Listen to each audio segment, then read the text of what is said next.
Welcome to the Lift Every Voice podcast, where we explore books by contemplative writers of color. I'm Christine Valters Paintner. And I'm Claudia Love Mair. We are joined each month by the author of our book club selection. Together, we explore how increasing our diversity of perspectives on contemplative practice can enrich our experience of the Christian mystical tradition. We encourage you to join us by reading the book, listening to the conversations, and engaging with the reflection questions on our website at abbeyofthearts.com.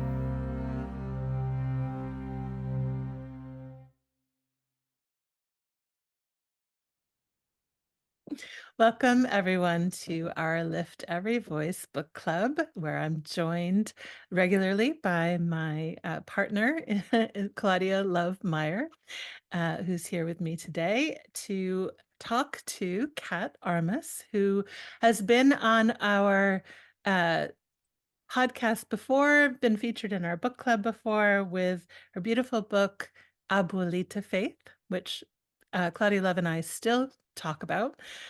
So we're very delighted to have you here, Kat, today with this book called Liturgies for Resisting Empire, Seeking Community, Belonging, and Peace in a Dehumanizing World.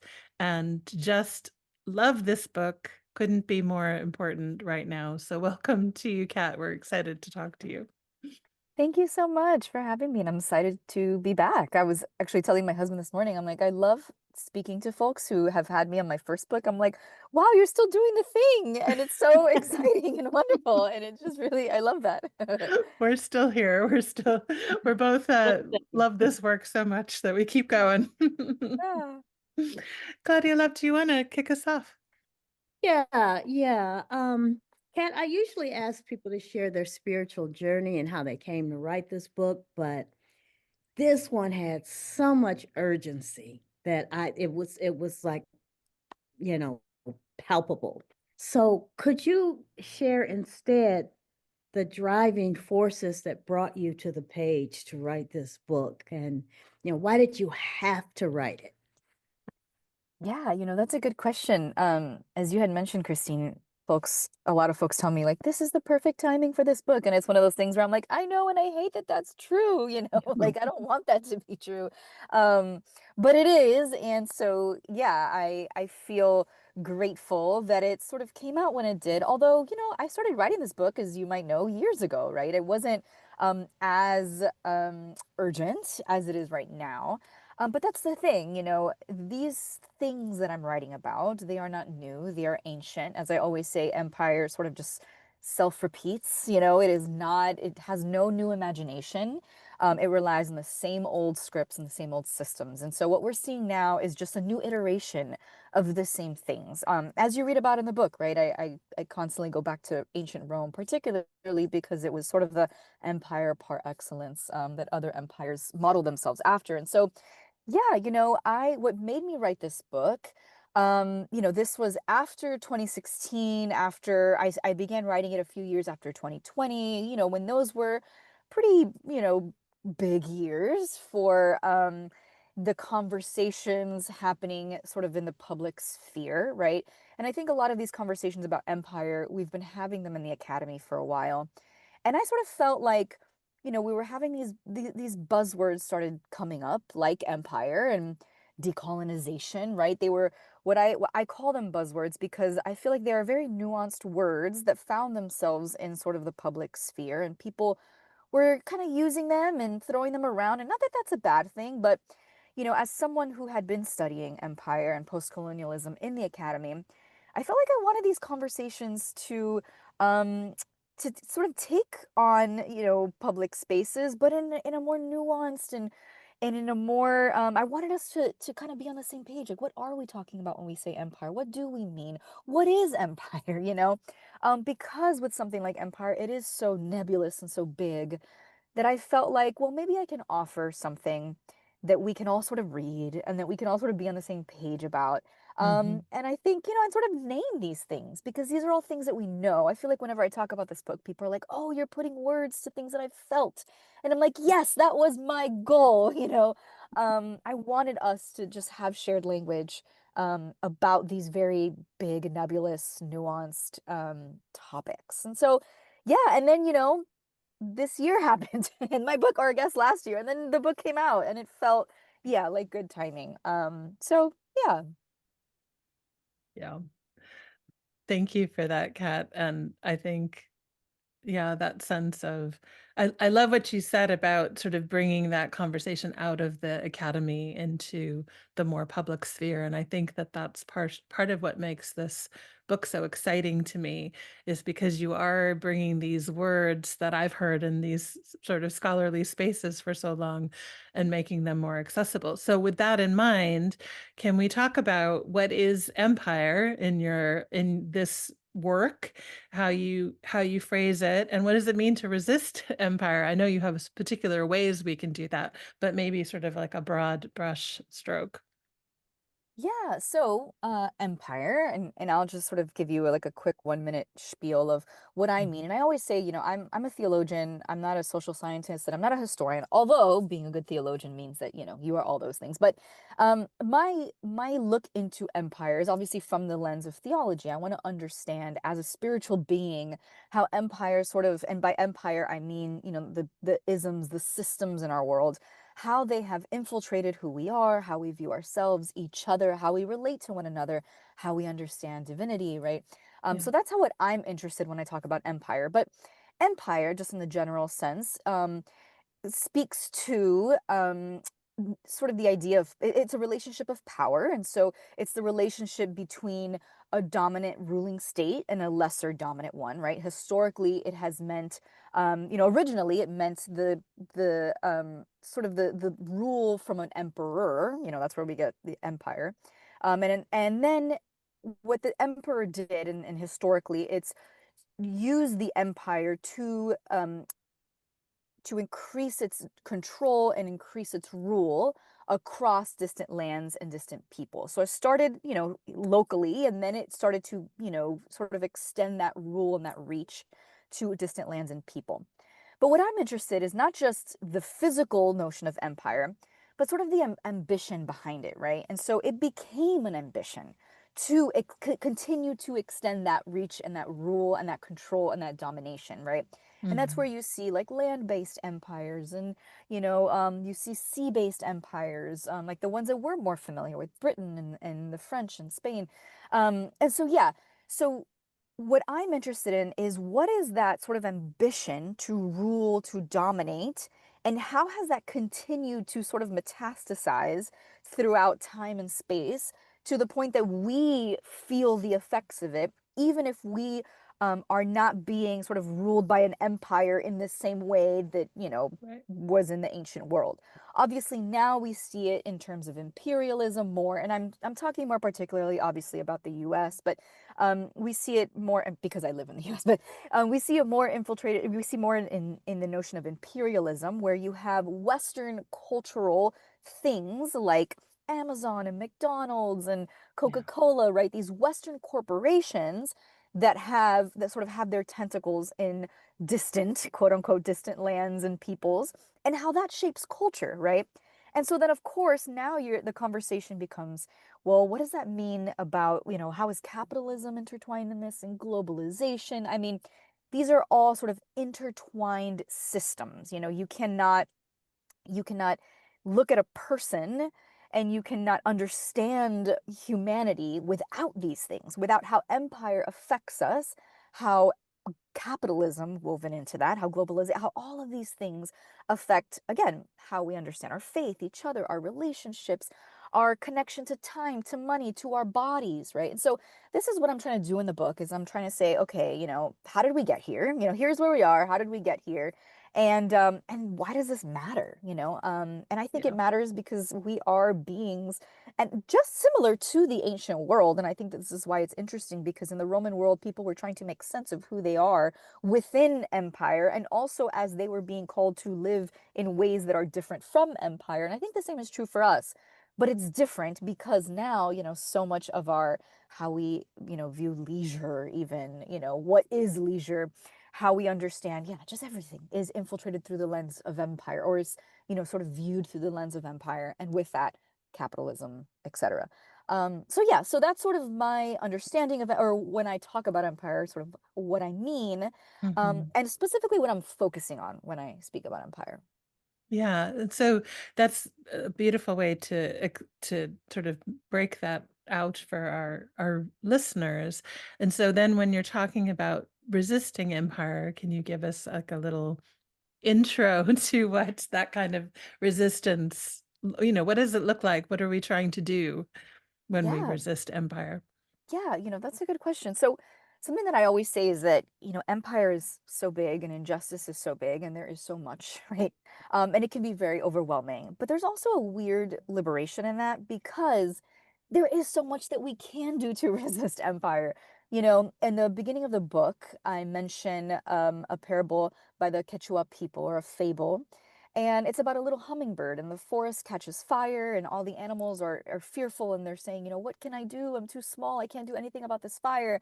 And then they see a little hummingbird taking a drop of water from the stream and, dropping it in the fire and going back and forth and doing this over and over. And, the animals ask this hummingbird, like, what are you doing? And the hummingbird says, I am doing what I can. And Mhm. so something that I always say is, we have millions of hummingbird drops that we can do, and so for me, resisting empire begins, honestly, with taking a good hard look into ourselves and seeing how empire has made its way, its ideologies, and this is what the book is about. So I kind of pull some of the ideologies of empire, which, are dualism, hierarchy, and obviously there's not all of them, but some of them, right? The what I call hustle or productivity, right? All of these sort of characteristics of empire that have infiltrated us in how we engage in the world. And so I'm saying, well, look at how it has sort of infiltrated into who we are. And how can we begin resisting in those ways first, right? Because Mhm. if empire, we tend to look at empire out there, and we tend to, focus on the violence out there and all the things happening out there, without realizing that all of these same systems, they live in us. And Yeah. what happens is that if we're not working toward dismantling and resisting the empire within, then all we're doing is recreating these same systems in our homes, in our organizations, in our churches, right? I talk about parenting in my book because that's a big one where, I have these small, quote unquote, powerless children in my home who I can very much be replicating these systems in my home. And I might be, marching and protesting out there, but if I'm recreating the systems in my own home, then am I really, am I really resisting empire? And so I think it begins with resisting the empire within. And if you start there, right, I think that these, and not I think, I mean, we see how this has ripple effects out into the world out there, and so yeah, so I'm interested in, what does it look like to resist once we know and name the way the systems are in us, right? And once we do that, well, there are millions of hummingbird drops that we can do on a day-to-day basis, to begin to resist empire within. And that will automatically, sort of make its way outward. And we do the outward things too, right? We still march and we still protest and we still, all the things. But it's an inward to outward change, I believe. Yeah, I love that sort of that congruence that you're calling us to between the inner and the outer, and just to sort of close this initial line of inquiry, just around, because you talked about empire as exertion of power primarily, and I just was thinking about how so much of empire is working actively to disempower us. So even in the denying of that, in the claiming back of our power, which I think is what you were saying, that in itself is this form of resistance, which is kind of thrilling to think, we can deny that. Yeah. Yeah. Claudia Love, why don't you? A different question, but I'm still over here with the resisting the empire within. Could you give a few examples of what a practical, application of resisting within? Yeah, I mean, there are obviously, like I said, so many different things. And I think it also matters. We're all different people, right? And so I always tell folks, like, what are you passionate about? What are you drawn to? What moves you? And so for me, obviously, I'll speak for myself, you know, um, like I said, I have two young kids, and one of the things when they were born that I felt so moved by, convicted by, for lack of a better word, drawn by, was, and I have a chapter on this, is this idea of our culture of constant hustle, right? Um, I call it the gospel of hustle, right? We live in a world that is constantly telling us that we need to produce to have value, and we need, output equals, whatever, and I really did not want to pass that on to my children. I felt I was so, and how, because we live in a world that is, structured in that way. And so, one of the decisions that we decided to make was to move out of our house in the city and move into the middle of the woods. I wanted to know the earth, and I wanted to understand her rhythms and her patterns, and I wanted to get to know the land. And so we moved out of the city so that I can, when my firstborn was 1.5, and to learn how to do that, and so that was part of our journey. And I understand that that's not everybody's story. That doesn't have to be everybody's journey or path or story, but that was something that I felt just so it was so necessary for me. And even still, right? What I always tell folks that, this is not about moral purity or perfection, because even still, in the mornings that we need to leave the house quickly, I am telling my 4-year-old to hurry up and put on her shoes, because, 4-year-olds take forever to put on their shoes, and so this is me constantly having to undo even that as I am, right, trying to, live this way. I think, that's just one example in my personal life, but there are so many ways that I have, we talk about, I know, in our sort of in our general culture, about the idea of boycotting certain businesses and companies, and I think that that's really good. I think that that is really important. But what happens with that I've seen is that it becomes about, again, this sort of moral purity about, do not buy from this specific store, because, without investigating the deeper question of what is our relationship to consumption, right? What is our Yeah. relationship to these things? It's not necessarily about, are you buying from Amazon or not?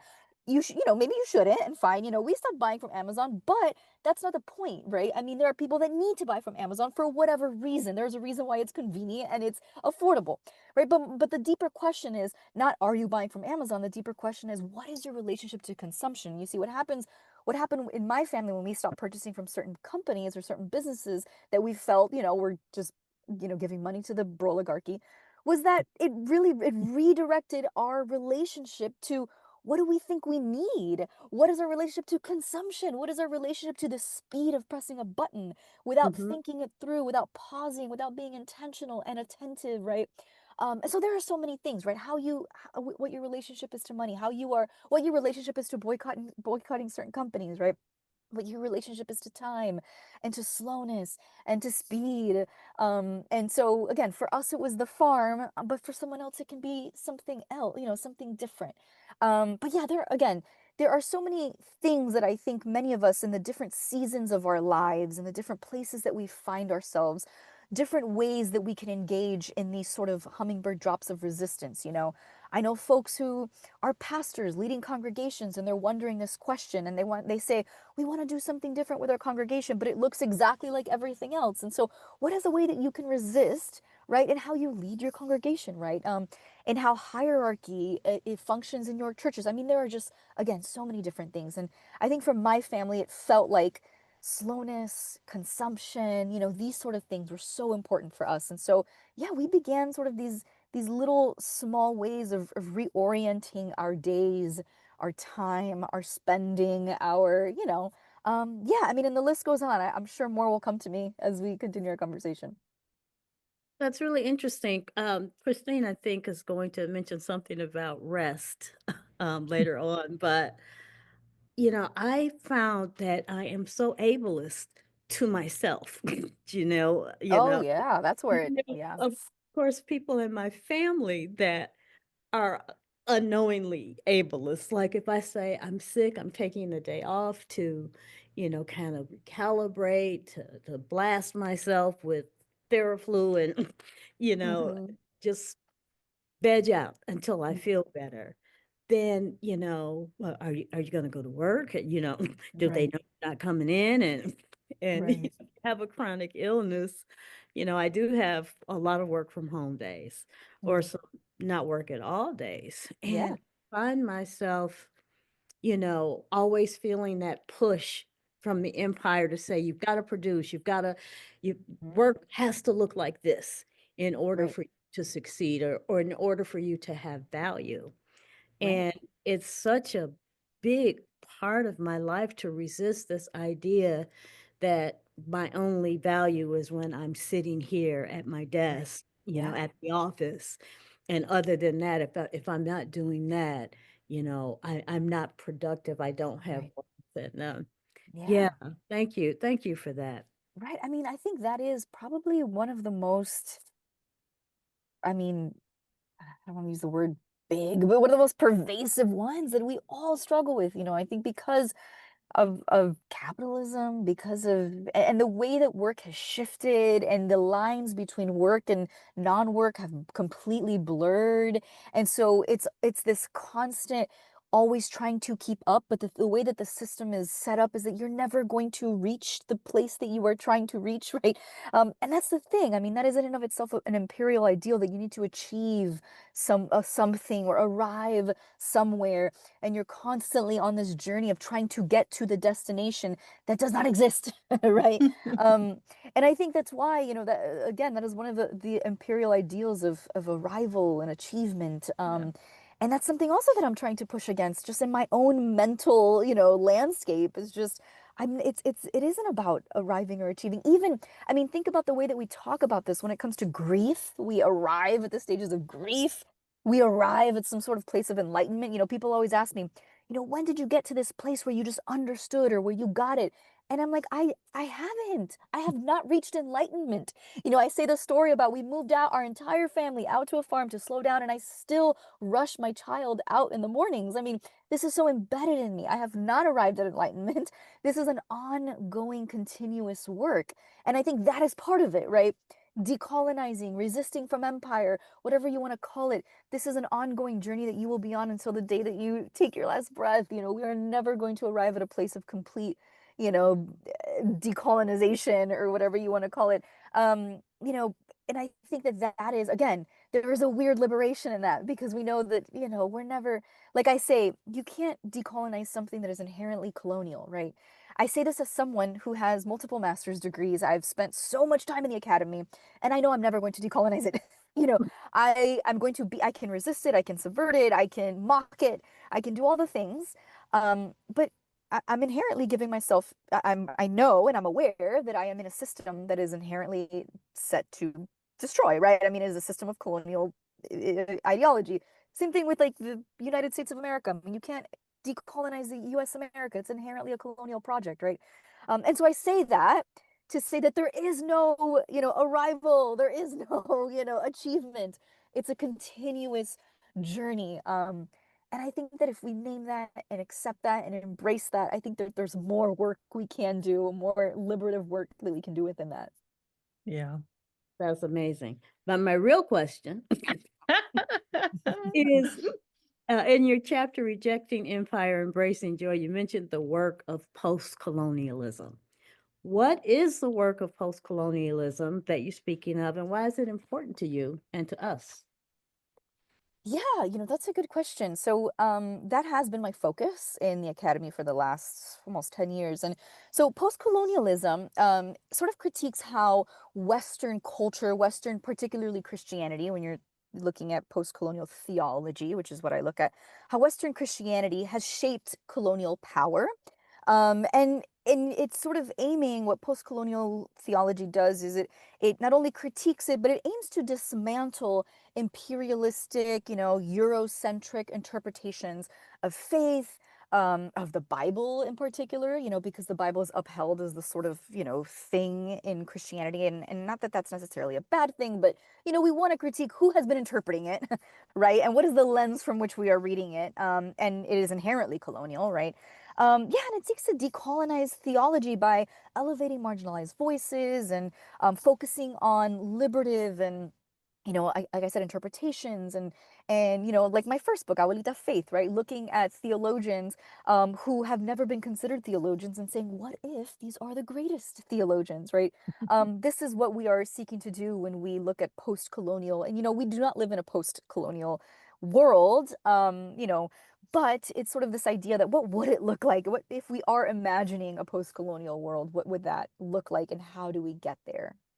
So I think I love all that you're saying. I love what you said, particularly about how, there's some of this is the inner work, and even some, like when someone's hearing your story, they may think, oh, like I work the land, I do things that are connected to the seasons.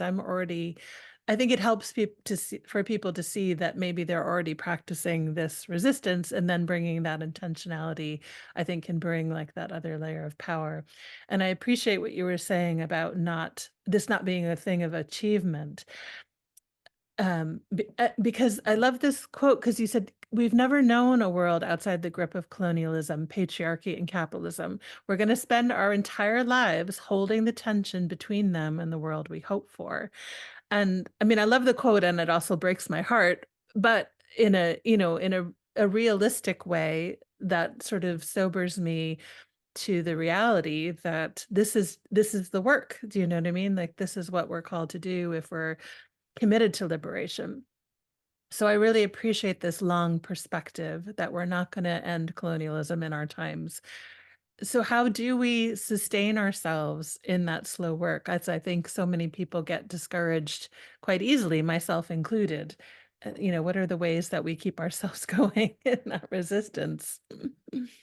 Yeah, that's a great question. So I think a lot about in 2019, Steve Bannon, he's a right-wing media strategist, or how he would have been called in 2019, I guess. And he said this thing that I think about all the time.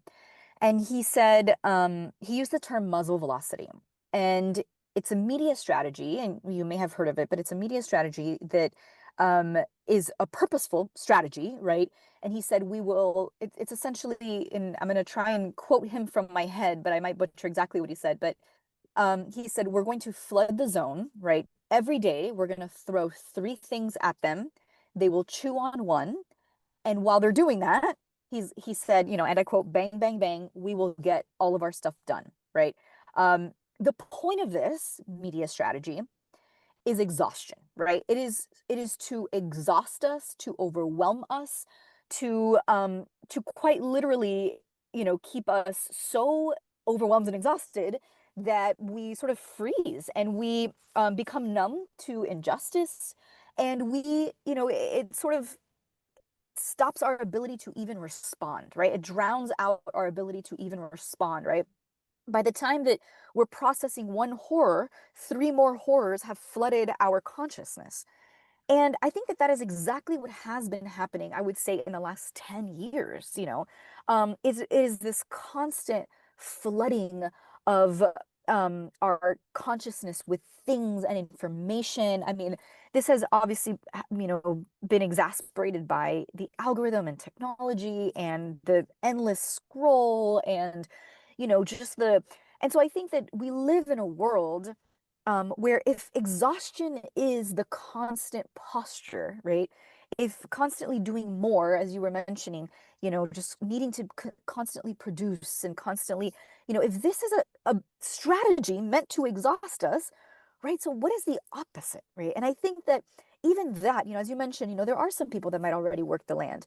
But then what is your relationship to other things that you may not, be privy to, right? What is your relationship to hierarchy? What is your relationship to, all of these things, the way that these systems are embedded within us? And so I bring up the muzzle velocity because what does it mean um, if we live in a world that is constantly sort of attacking us with things, whether that's information, whether that's with, the need to produce, whether that's, whatever, the constant, work ethic, the constant narratives that we've inherited about who belongs and who doesn't, right? All of these things.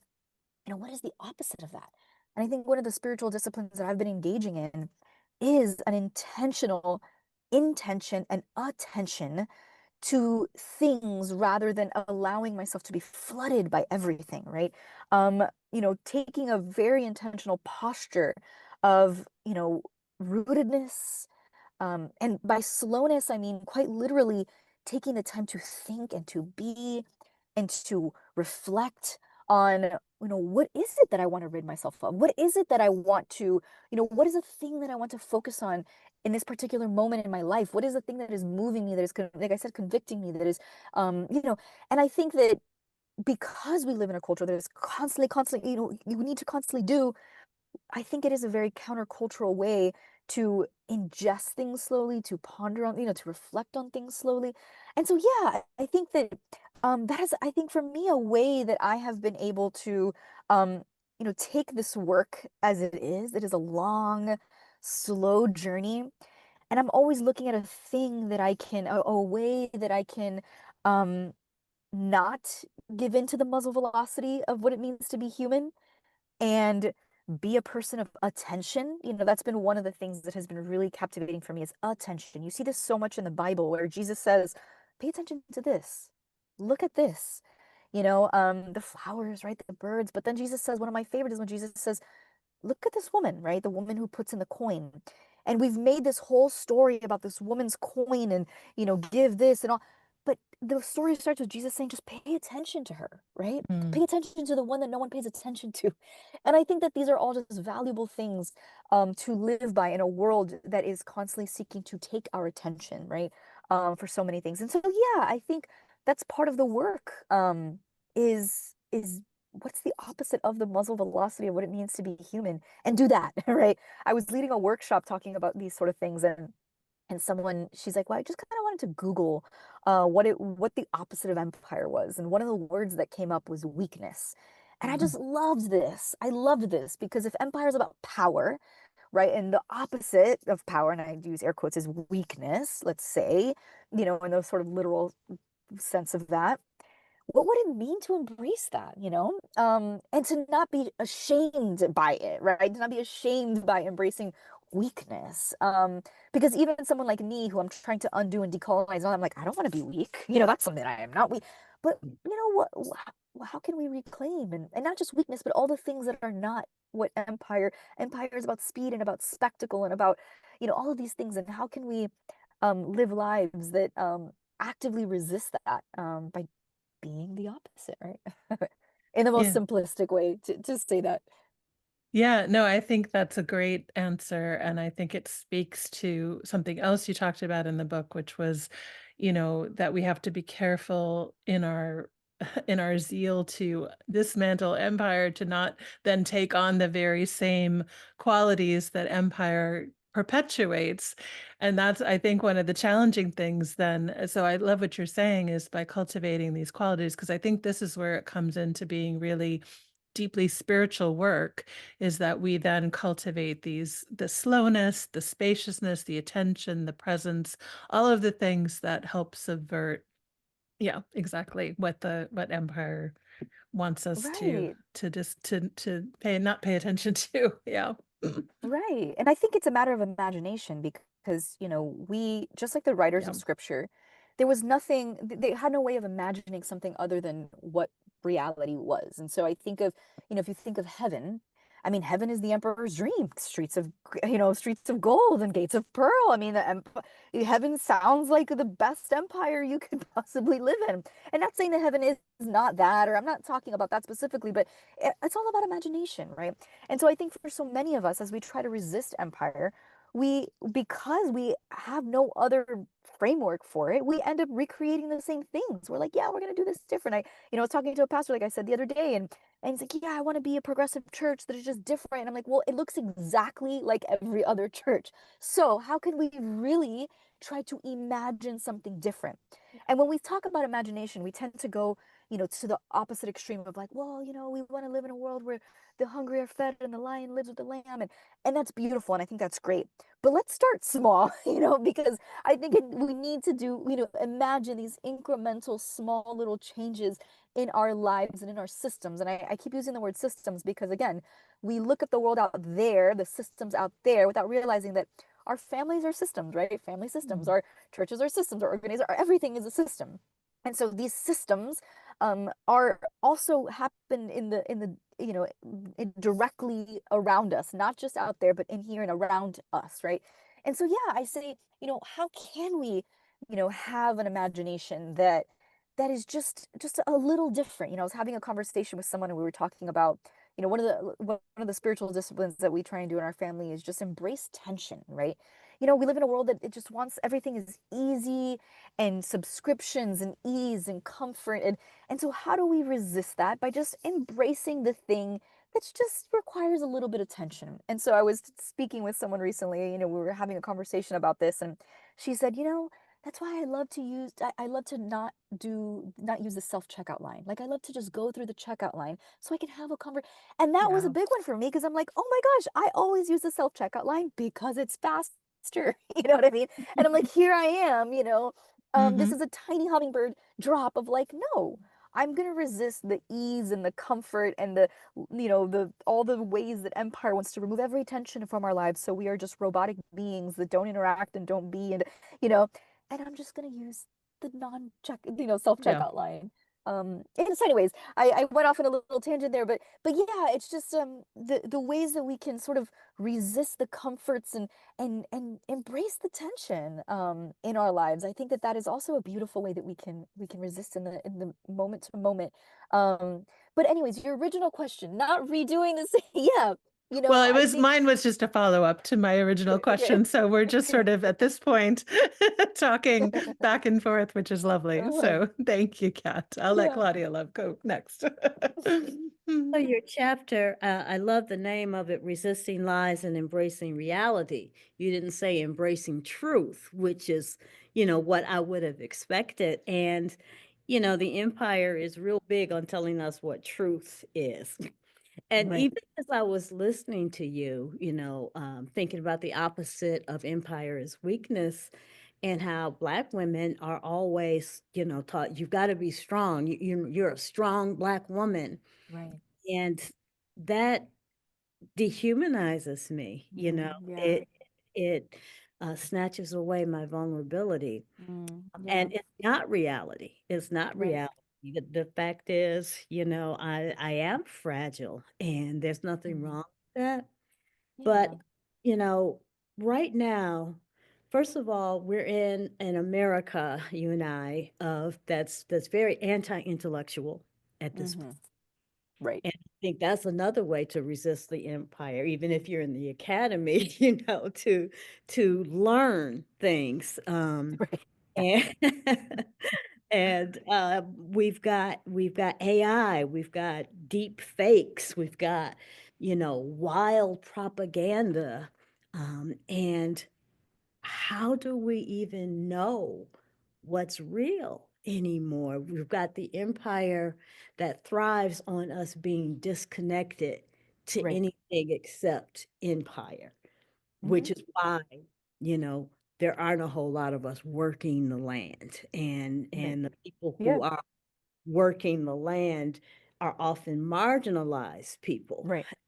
And you know, I posted something and somebody told me, yeah, that's fake. Yeah, I posted something on Facebook and it looked so real. And I Right. actually hoped it would be real. I know. So That's yeah, happened to me too. Hmm. yeah, yes. And Hmm.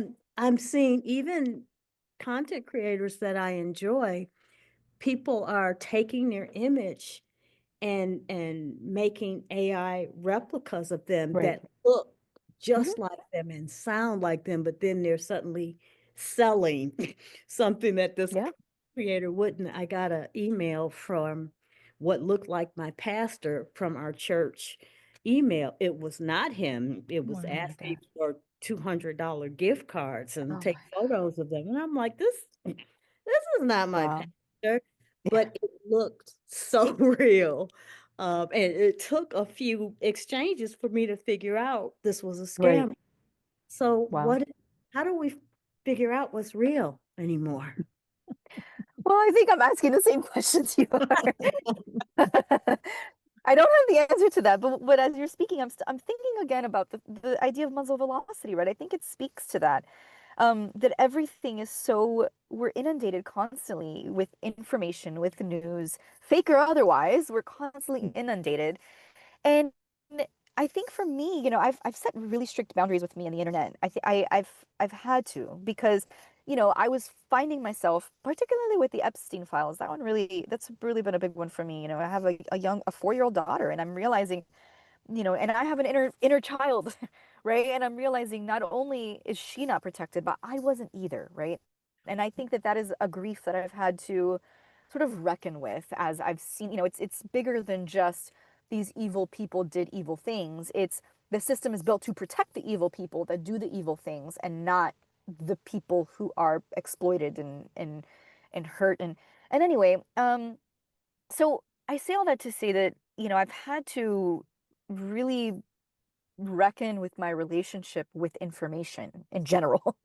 Um, because it's designed not only to overwhelm us, but to anger us, to disconnect us, and this is not necessarily a technology problem. I'm not, sit here and say it's technology, but what I'm saying is that this is all a strategy, right? This is not incidental. It's not accidental.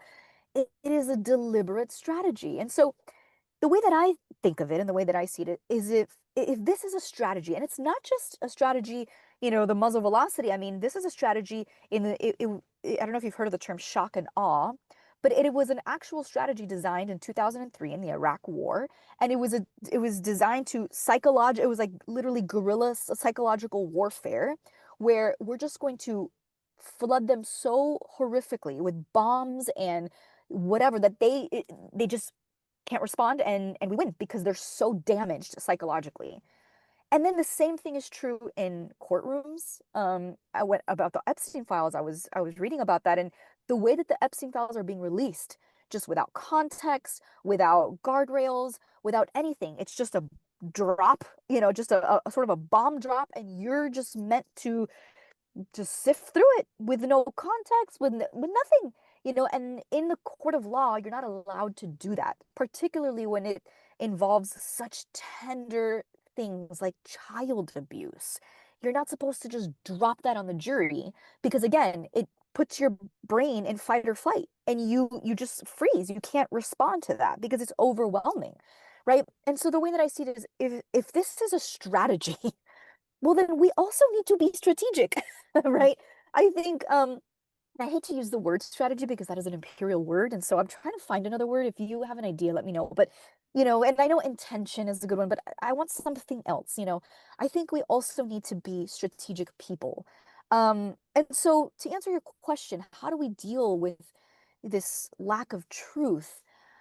Wow, well, I think it's going to require us to be people of strategy and to be people who, um, looks at the way that it is purposefully being done to us, and we quite literally ingest it so slowly, so intentionally, and so attentively that we don't become again the very things, right? Like I have found myself sharing AI videos because I didn't realize they were AI, and I'm like, I am part of the problem, right? Even if it's a video that I thought was good, I'm still part of the problem, and that's because I am letting them do this to me without pausing, without, I'm just like rapid fire sharing Mhm. because I'm angry and because, so anyway, I think that to answer your question, I think it's all connected, right? It goes deeper. I think being a person of slowness and intentionality and attentiveness is more than just working the land and being, people, but it's also in how we ingest and how we respond and how we be. Yeah, but it's hard because yeah, I was thinking about it. It's funny. I was doing research on this exactly, and you probably already know this, but fake news was a term coined in 2016 by someone from a BuzzFeed article, and they were actually speaking about the way that Russian bots and AI and all this sort of stuff has infiltrated Facebook, and people are taking it as real news. And then it was co-opted by Trump and the administration to talk about any news that, said anything negative about him. And so even the term fake news, we don't even have a proper definition Right. of, is truly unreal. And so, I mean, the way that I've done it is I've had to really, really, really consider my relationship with information, just period, you know. Mm. But I don't have, again, I have not reached enlightenment. I am with you. We are on this journey together. Yeah. Yeah, thank you for that, Kat. Mm. Well, I want to talk a little bit about bodies because Claudia Love and I both identify as disabled. We both have multiple chronic illnesses. And you talk about, the empire. Empire has always been about control. The worth of the body is determined by its ability to serve that control.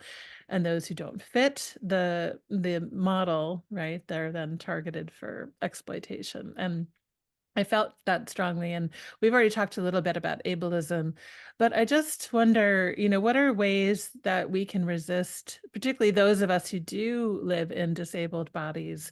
How do we how do we continue that resistance, particularly when financial survival feels so fragile?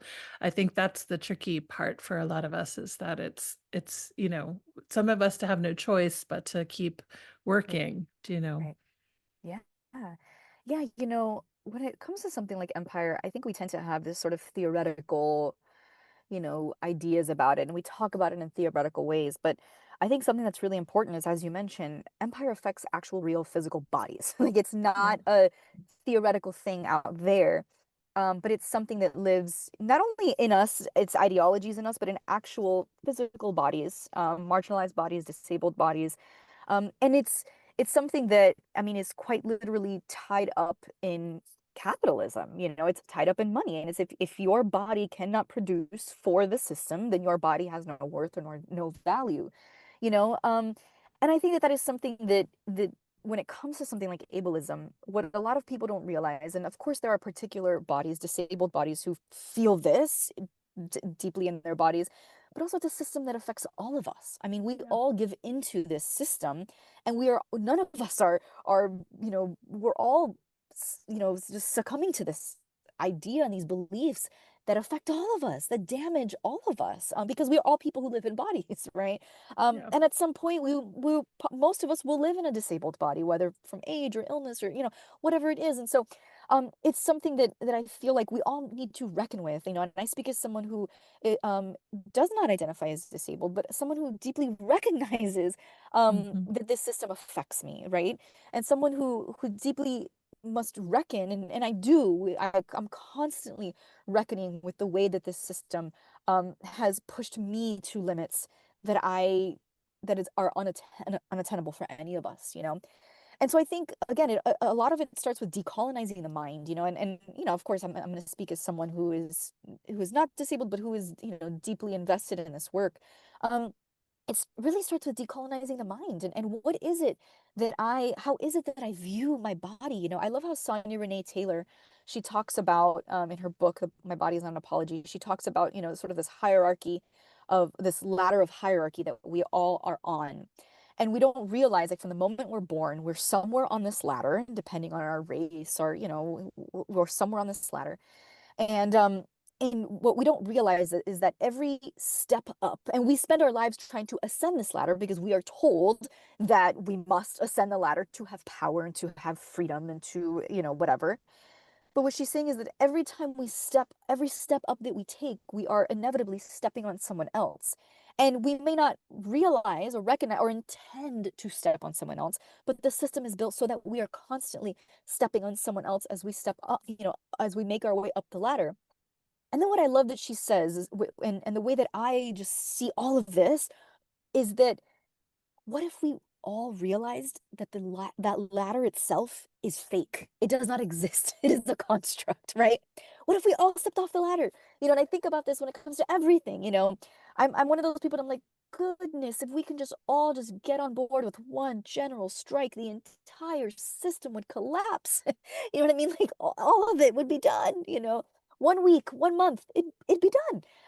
But anyway, I say all that to say, and I can, go off on another tangent. I go off on a lot of tangents, but I say all that to say that, man, what if we really lived as if the latter did not exist? And I know, as you said, I mean, there are financial realities to that. I know that this is, I'm romanticizing something, but there is something, I think, powerful about recognizing that it is all fake, right? Recognizing that it is all a construct. Yeah. And I think if we start there, with both disabled bodies and also non-disabled bodies, recognizing that the latter does not exist. I wonder what kind of world could we imagine, right? Um, because I think that we still live with this framework that oh, we just gotta ascend, we just gotta get one step higher, without realizing that going up gets us nowhere because there is no arrival point. All we're doing Yeah. is just constantly stepping on someone else, you know? And so yeah, I think it for a lot of folks, I think it really needs to start there. What does it look like to imagine and to recognize that the ladder is a construct? And what would it look like to imagine just microscopic, hummingbird drop ways of undoing that and pushing back against that, you know? I'm really slow with email, because I think that there's like this expectation that you just have to, and I know it's frustrating for some people, and I get that, and but for me, it's like that over the thought of having to constantly respond overwhelms me, and so I've just sort of embraced it, and I put like a little tagline like I'm on here Tuesdays through Thursdays, but yeah, I mean, that's just, sort of me trying to figure out my relationship with work and productivity and my value coming in what I produce. But I think that there are a lot of little micro hummingbird ways that we can just say, you know what? I'm just gonna pause here. Um, but yeah, and again, I know this is nuanced, it really is so nuanced, but I think it for a lot of folks, just imagining what would it look like to really believe that the latter doesn't exist, And I think you had asked a question about Darden and how, she says that a lot of times we just like recreate these systems. And I think, yeah, because we only imagine ourselves in a certain way. And even, for folks who are on the left or folks who are trying to decolonize, we end up just recreating the same things. I keep mentioning the churches, we're progressive churches, but or oh yeah, we're gonna be different, but we can't really imagine something different. So we end up doing the same thing. And so, yeah, I wonder just, yeah, what would it look like to imagine? Ye Yeah. Yeah, thank you, Kat. I see we're, like, at the end of our time, so I just wanna say, I think that's a beautiful place to end the conversation and with this idea of, what could we imagine differently, and that taking that small little step. I just want to say this book is so good, and I think anyone interested in spirituality and social justice definitely needs to read it. You offer such wisdom and resources and food for thought, Kat. So thank you so much for being Thank with you so us. much. It's Yeah, great. thank you all, and thank you for the wonderful questions and for engaging with the work and for chatting with me.